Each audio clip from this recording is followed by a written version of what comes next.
I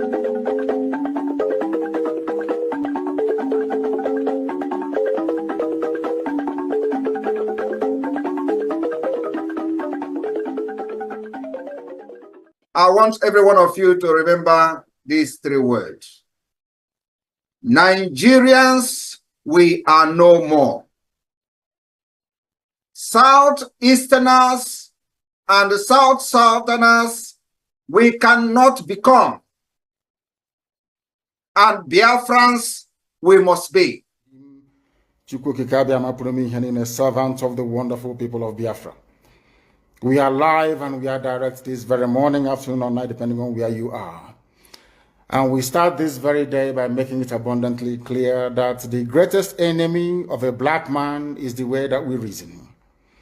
If not that the way we reason is very, very abhorrent, there is no need or reason why we should be suffering and complaining every blessed day without the courage to do something about it. Welcome, viewers across the world.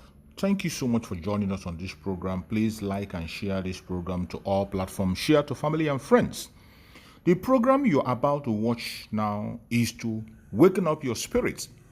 For those who are questioning the structure of the United States of Biafra government, those who are questioning what we are doing, where we are, and why Dr. Ngozi Orabueze is going the way she's going, I want you to pay attention to this very video I'm about to play, where Mazi Simon Ekpa explained where we are today and that it is forward ever and backward never. For those who are still confused, or those who are deceiving themselves, and those who are pretending to be sleeping, I want to remind you that every single message we need to move forward is very much available. All you need to do is to open up your ears, open your eyes, and you will see them.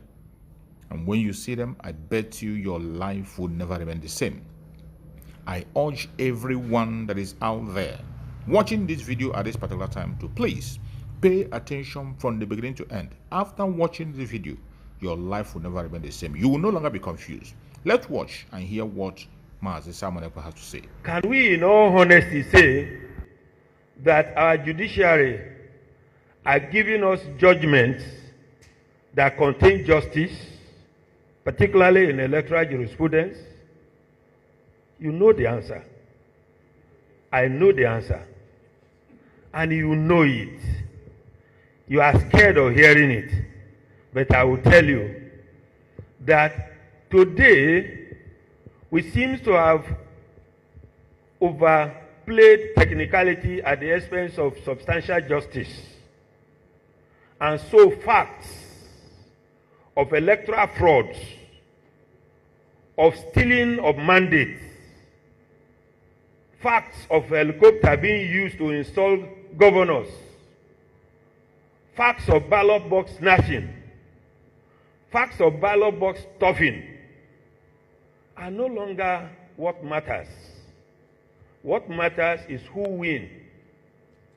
And until our judiciary and the legal profession begins to retrace their steps in installing those who violated the sovereignty of the people, and we are holding them accountable, Nigerian democracy may begin to think about using AK-47 as weapon of installation of leadership.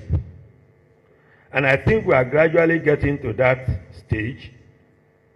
Many decisions of our courts in electoral matters have elevated rules of court far more superior and supreme, to the extent that the trials in election petition cases, roadblocks mixed with concrete made of iron, have effectively been erected on the ways of proof in election matter. Yet we retain the right to file election petition. Unfortunately, Nigerians are worried and about the judgments coming out of our election petition. That is why judgments coming out of our court in election matters are being revoted and ignored by those who are bound to obey them. People are revolting because they see no justice and good logic in these judgments. People know that such decisions are delivered against all known facts, which facts, even when presented, are overlooked under arid legal technicalities of jargon called burden of proof. We all know how we have chosen. I think I will need to sit down because I have issues with my leg. We have chosen how to sit under the hybrid legal technicalities. Now, today, there is a principle in Nigeria now called go to court. And the reason is very simple. Win at all costs, you will be given judicial stamp of authority. Because it is easier for a camel to go through the eye of a needle than a man or a woman denied of opportunity of leading his people to get justice in our court today. That is why, with profound respect to politicians gathered here, election in Nigeria has assumed the do or die affairs. Just go and win. I think the kind of electoral judgment from our court, which in most cases are devoid of justice, has made many people to lose hope in the potential of good and purpose of justice and democracy in Nigeria. Any justice that does not produce proportional fairness and quality justice to the vast majority of the people in the society cannot be described as justice. In any society where only the very few enjoyed arid-colored quick justice dished out by those who are paid to give pure, unadulterated justice cannot enjoy peace. And I'm sure that's why peace is eluding us. There are many laws in Nigeria to give pure, unadulterated, quick electoral justice to Nigerian people. But these laws are being administered in most cases with very bad motive. Or there is nothing I'm going to say that all of us seated here do not know. We know it, but we are unable to practice it for reasons that I cannot say why. The Nigerian politicians know, with profound respect, I'm going to speak truth because only truth can make us free. And until Nigeria embraces what is called truth and avoid engaging in what appears to be giving baptismal name of wrong to right, our democracy will suffer a shipwreck. What's democracy? According to Abraham Lincoln, say democracy is government of the people, by the people, for the people. But in my understanding of Nigerian brand of democracy, democracy in Nigeria is government for the selected, of the selected, and for the selected. And so, we all know, and including the IPAC, that we do not practice what is called democracy in Nigeria. Because in real democracy, sovereignty belongs to the people. The people decide who is to be their president, who is to be their councillor, who is to be their governor. And there are no money bags that determine that Sam Amadi, who is qualified, is not qualified. I think there is no independence of institution in Nigeria. There is what I call executive terrorism and domineering in the landscape of Nigerian politics. So much so that every other one, other than the executive, they are always a house help in the governance of Nigerian system, including our security agencies, unfortunately. I'll be brief. From what, with due respect to Senator Lero, who said lion share to the southwest, when will Southeast even have lion share in any particular project? Mr. President, if this is an omission, it is an expensive omission. The Southeast cannot continually to be treated the way Nigeria is treating the Southeast. Let me give you an instance. Out of the dams that were listed here on the Southeast, Ivo Dam was last funded about 12 years ago with a 5 billion naira spent on it, and it has been abandoned by Nigeria for the last 12 years. I had written 3 letters to the Ministry of Water Resources. We have done everything possible to see if they can bring up Ivo Dam, and here a zone is allocated 66 billion and the entire South is at 0. What kind of omission is that, Mr. President? Thank you. We should be treated better than this, sir. Thank you. Senator Wamako. Speaking in Lagos at the International Conference on ECOWAS at 50, former head of state, General Yakubu Gowon, retired, and former Minister of External Affairs, Professor Bolaji Akinyemi, urged member states to intensify efforts aimed at restoring unity within the regional bloc, emphasizing that the return of the 3 Sahel nations is critical to achieving greater regional integration and stability. Together, we run the show with the hope that very soon, one day, we'll be able to return democracy back to the political leadership. Countries live 100 years and they still have problems they are solving.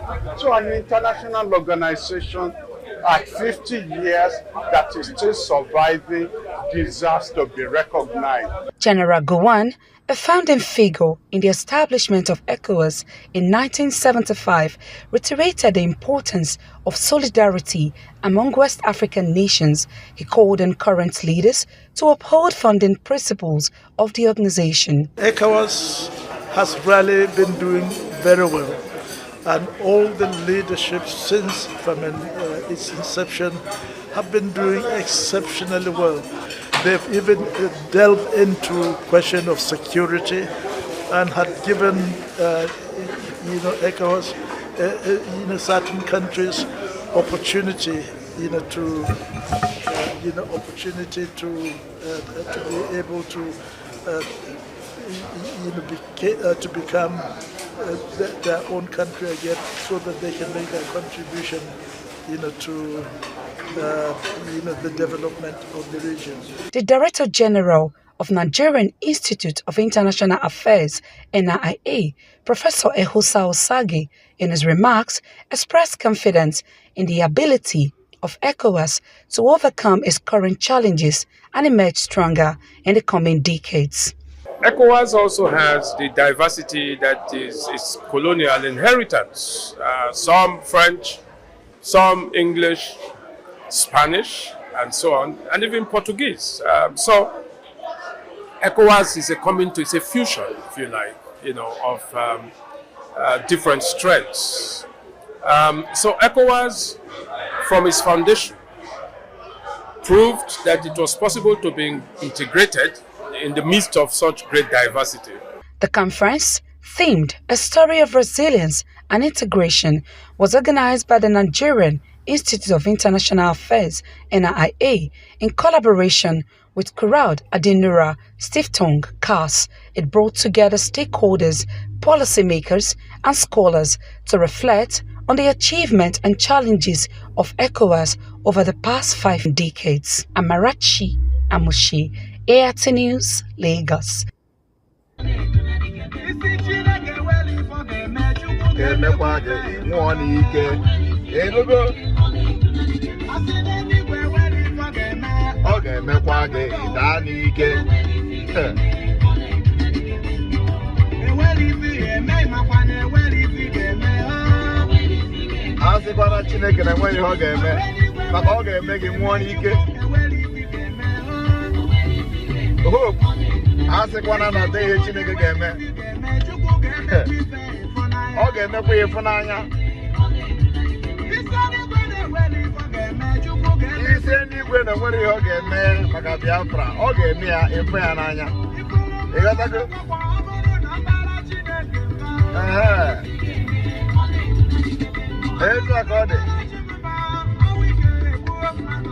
I want PA.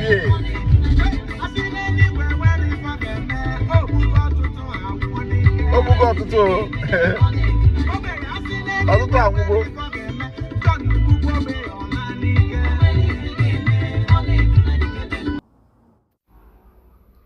For those who are pretending to be sleeping, and those who claim they don't know their left and right, they don't know why we are doing what we are doing, they don't know the structure, they don't know where we are. For those of you who are busy blaming Dr. Ngozi Orebweze, the Deputy Prime Minister of Biafra, Republic of Nigeria, after watching this video, I hope you will stop your pretense to be sleeping. And those who actually do not know their left and right, after watching this video, your mind will be straightened. You will know better than you have ever known before. What we are doing in this platform is to create awareness, to speak the truth and nothing but the truth. There is no time to continue to antagonize, disrupt, and sabotage what our leaders have put in place. The supreme leader of IPOB, Mazi Nnamdi Kanu, laid a foundation. Mazi Simon Ekpa Njoko, the Prime Minister, gave us a structure. And today, Dr. Ngozi Orebweze is building on those structures. The earlier you understand this and fall in line, the better for you. Thank you for watching. Go to the comment section and leave your comment. Thank you and stay blessed. See you again.